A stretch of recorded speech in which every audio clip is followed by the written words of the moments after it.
অনেক নারী মনে মনে ভাবে, আমি ঠিকমতো আমল করতে পারি না, আমার সময় নেই, আমার ইবাদত অন্যদের মতো সুন্দর না।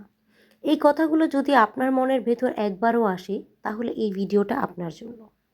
আজ আমরা জানব নারীদের জন্য এমন কিছু সহজ আমল যেগুলো আল্লাহ খুব ভালোবাসেন, আর যেগুলোর জন্য সময়, শক্তি বা আলাদা পরিবেশ লাগে না। ইসলাম কি নারীদের উপর বেশি চাপ দেয়? একদমই না।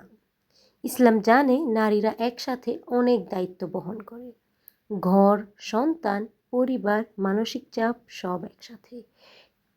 এই জন্যই ইসলাম নারীদের জন্য ইবাদতকে সহজ করেছে। আল্লাহ আমাদের সামর্থ্যের বাইরে কিছু চাপিয়ে দেন না।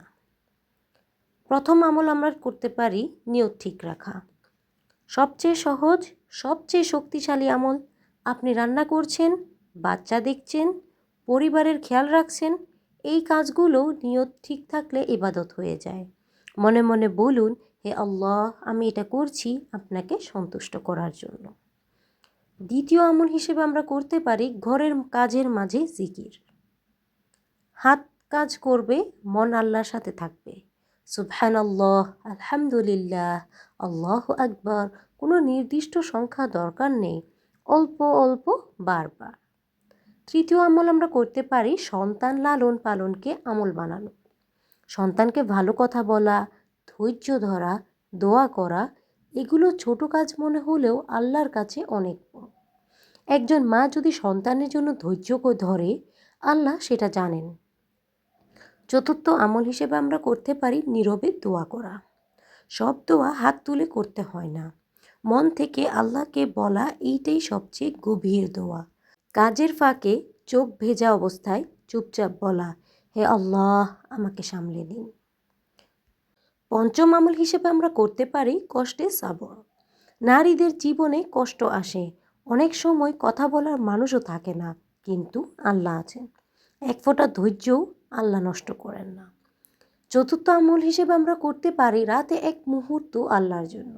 সবাই ঘুমালে 1 মিনিট চুপচাপ বসুন।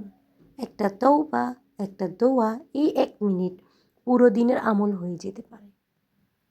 সপ্তম আমল হিসেবে আমরা করতে পারি হিংসা নয়, দোয়া। যে দোয়া আপনি অন্যের জন্য করবেন, ফেরেশতা আপনার জন্য সেটা চাইবে। অষ্টম আমল হিসেবে আমরা করতে পারি নিজের ঈমানের খেয়াল রাখা। সব কাজ নিখুঁত না হলেও ঈমান যেন জীবিত থাকে। ক্লান্ত হলেও আল্লাহকে ভুলে না যাওয়া, এইটাই হলো সফলতা। আপনি হয়তো ভাবেন, আমি তো তেমন কিছু করি না, কিন্তু আল্লাহ জানেন আপনি কতটা চেষ্টা করেন। আপনার নিঃশব্দ কষ্ট, আপনার অদেখা ত্যাগ, সব আল্লাহর কাছে হিসাব আছে। ইবাদত মানে সব সময় লম্বা নামাজ না। ইবাদত মানে আল্লাহকে ভুলে না যাওয়া। নিজেকে ছোট ভাববেন না, কারণ আল্লাহ নারীদের সৃষ্টি করেছেন অসম্ভব শক্তিশালী করে। আপনি যে সহজ আমলগুলো করছেন, সেগুলোই হয়তো আপনাকে জান্নাতের দরজায় নিয়ে যাবে। এই ভিডিওটা যদি আপনার মনটাকে একটু হালকা করে থাকে, যদি আপনাকে মনে করিয়ে দেয় সহজ আমলেও আল্লাহর কাছে প্রিয় হওয়া যায়, তাহলে এই ভিডিওটা একটা সদকা হিসেবে শেয়ার করুন। হয়তো আপনার শেয়ার করা কথাগুলো আরেকজন ক্লান্ত বোনকে সাহস দেবে, আরেকজন মাকে মনে করিয়ে দেবে আল্লাহ তার চেষ্টা দেখছেন। আর যদি চান নারীদের জন্য এমন আরও কন্টেন্ট যেগুলো চাপ নয় বরং শান্তি নিয়ে আসে, তাহলে চ্যানেলটা সাবস্ক্রাইব করে রাখুন। এটা শুধু সাবস্ক্রাইব না, এটা দাওয়ার কাজে একটা নিয়তের অংশ। ভিডিওতে লাইক দিন, যাতে এই সহজ আমলগুলোর কথা আরও বেশি মানুষের কাছে পৌঁছে যায়। আপনার একটি লাইক, একটি শেয়ার হয়তো আল্লাহর কাছে আপনার জন্য সদকা হিসেবে কবুল হয়ে যাবে। আল্লাহ আমাদের সবাইকে খালেস নিয়তে আমল করার তৌফিক দিন, আর অল্প আমলেও বেশি সওয়াব দান করুন। আমিন।